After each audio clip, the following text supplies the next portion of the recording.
Hello and welcome to this year's first monthly literary wrap-up. January of 2025 has been an exciting month in the world of books. It has seen a mysterious literary sensation from Japan, exciting new releases of novels, prestigious literary awards, and an ongoing controversy about one of the world's most famous fantasy authors. So, if you're here for the latest news from the literary world, want to learn more about noticeable new novels, or stay up to date about the latest books and controversies in discussion in the bookish world, I've got you covered. So grab yourself a cup of coffee, settle in, and let's get started. One of the biggest literary surprises of the month comes from Japan, where the anonymous YouTuber Uketsu has made his mark on the international stage as the first of his mystery novels called Strange Things has recently been translated into English. His persona remains mysterious as he is always hiding his face behind a white papier-mâché mask, wearing a black bodysuit and modulating his voice to a high-pitched sound. Uketsu, whose pen name literally means rainhole, first gained attention through posting bizarre YouTube clips involving asparagus that turns into fingers when chopped and ears spinning on a wheel, and got into writing in 2020 after a successful posting of a mystery story online. He has since penned 3 bestsellers in Japan. Now, the first of his novels, Strange Pictures, has been translated into English by Dim Ryan, making his way to bookshelves in the UK, US and beyond. Strange Pictures is a collection of eerie, interconnected mysteries, each accompanied by haunting illustrations that serve as cryptic clues.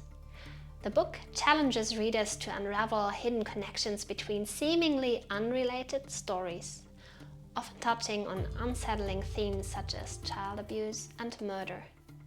Critics have praised its innovative approach to storytelling as it is blending visual elements with narrative to create an immersive reading experience.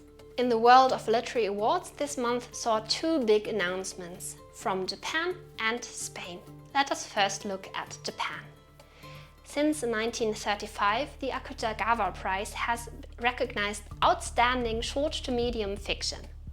The prize is awarded twice a year in January and July. This January, the prestigious honor was awarded to 2 authors, the first of them being José Ando for his work Topia. Set in Bora Bora, the novel follows a reality show where 10 men from different countries compete for the affections of Miss Universe. However, the story is told from the perspective of Momo, a non-binary individual of Japanese and Polynesian descent, whose childhood friend is a contestant on the show. The second award winner is Yui Suzuki for his novel Goethe wa Subete o Ita, which roughly translates to Goethe said it all. It is a philosophical novel exploring the power of language and authenticity, following a scholar's quest to verify an unknown quote attributed to Goethe that he stumbled upon, all while becoming entangled in a scandal of a colleague involved in plagiarism. And secondly, let us look at Spain, where Spain's oldest literary award, the Premio Nadal, has been awarded to the Argentine journalist and writer Jorge Fernández Díaz for his autobiographical novel El Secreto de Marcial. The story follows a Buenos Aires writer who attempts to uncover the true personality of his late father, an Asturian immigrant who struggled to communicate with his son. Their only connection is a shared love for classic Hollywood movies. As the protagonist delves deeper into his father's past, he begins to suspect that Marcial led a secret life. The novel will be published on February 5th, which is tomorrow, by the Spanish publishing house Destino. Next up, let us look at new exciting releases. Several highly anticipated books hit the shelves this month, the following of which stood out to me. First, there is the novel We Do Not Part by Han Kang. The latest novel from the Nobel Prize-winning author revisits the tragic history of South Korea's Jeju Island, where at least 30,000 people lost their lives between 1947 and 1954. In the story, a woman arrives on the island for a simple errand, retrieving a friend's pet bird, but is drawn into her friend's haunting fixation on the massacre.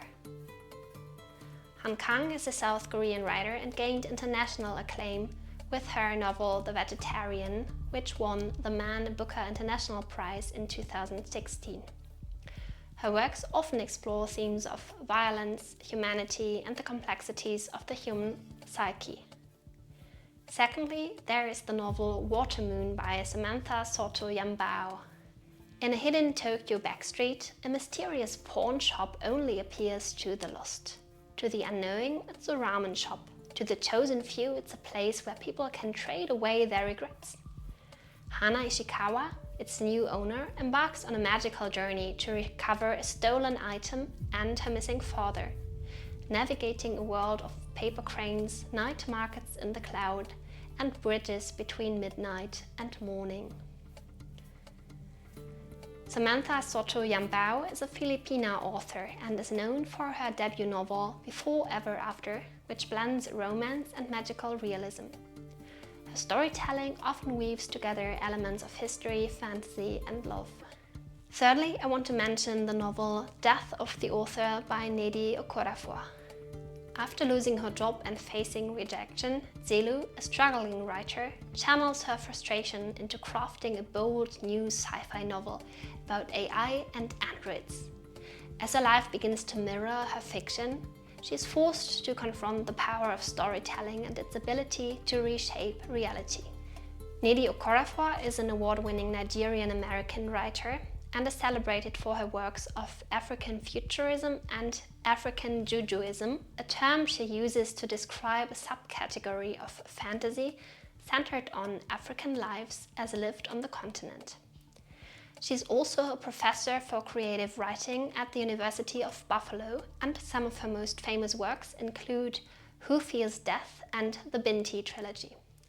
Her narratives frequently incorporate African culture and folklore into science fiction and fantasy settings. The fourth and last book I want to mention is Hope by Pope Francis. Hope is the first autobiography ever published by a sitting pope. Written over 6 years, it offers a comprehensive look into Pope Francis's life, from his Italian roots and his ancestors' migration to Latin America, through his childhood, youth, vocation, and up to his papacy. In his memoir, Pope Francis reflects on his life, his papacy, and his commitment to social justice. Co-authored with Carlo Musso, the book offers a personal perspective on his journey from Buenos Aires to the Vatican, emphasizing the role of hope in addressing today's challenges.